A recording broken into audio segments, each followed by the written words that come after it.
When my mother passed away, everything about life changed. The smell of her perfume lingering in the hallways, the soft hum of her humming in the kitchen, even the way the house seemed to breathe, it all disappeared. I was 24 at the time, recently graduated, and still clinging to the idea that I'd have more time with her. But fate had other plans. A sudden stroke took her one chilly November morning.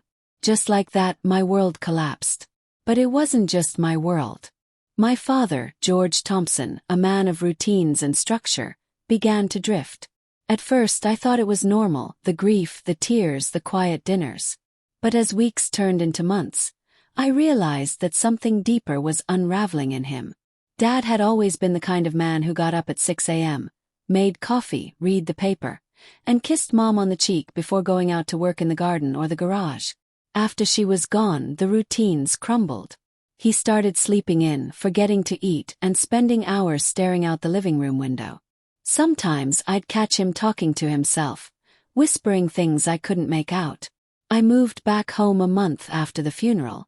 I told myself it was temporary, just until he got back on his feet. But deep down I knew I needed him as much as he needed me. Living together again wasn't easy. Some nights he'd drink too much, stumbling down memory lane with tears in his eyes. Other nights, he wouldn't say a word at all. We were two broken people living under one roof, struggling to breathe in a house that suddenly felt too big and too silent. One day, I found him in the attic, sitting on an old wooden trunk filled with Mom's belongings. He was holding a scarf she used to wear, clutching it like it was her. I stood there, unsure whether to interrupt or let him be. "She used to wear this on our trips to the lake," he said, not looking at me. Said the wind made her hair too wild. I sat beside him, resting my head on his shoulder. "I miss her every day." He nodded. "Me too, Jenny. Me too." We spent the afternoon going through the trunk. Old photos, letters, ticket stubs, recipes she wrote by hand. It was like opening a time capsule of happiness. For the first time in months we cried together. Not separately, not in silence, but together. That day was a turning point.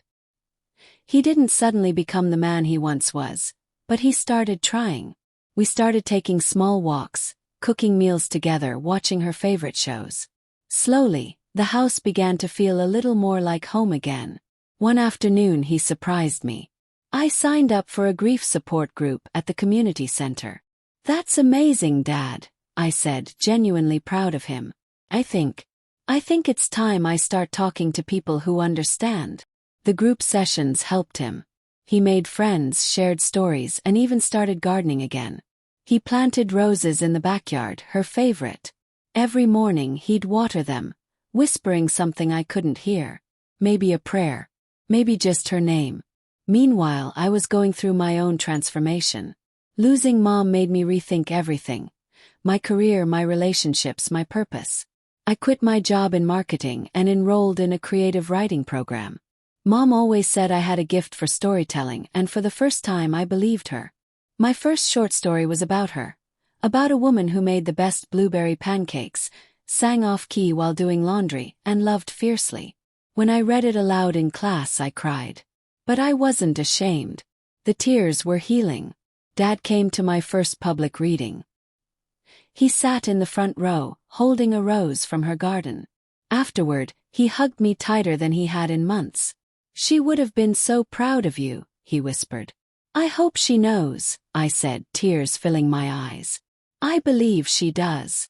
That fall we took a trip to the lake, the one they used to visit together.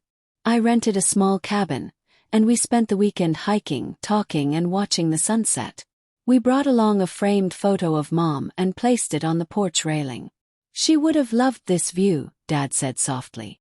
"She still does," I replied, looking at the sky, hoping she could hear me.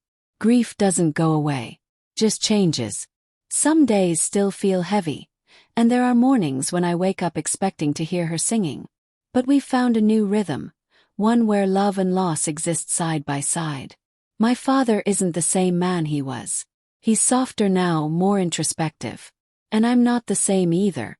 Losing her cracks something inside me, but it also opens space for growth, for courage, for rediscovery. We talk about her often. Not with tears anymore, but with laughter. We remember her quirks, her stubbornness, her kindness. We keep her alive in stories and habits and tiny traditions. This past Mother's Day, we hosted a small gathering for close friends. We served her favorite dishes and shared memories. Dad stood up and gave a toast.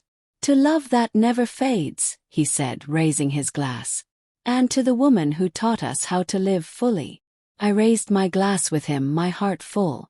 Because even though she was gone, she was still everywhere, especially in us.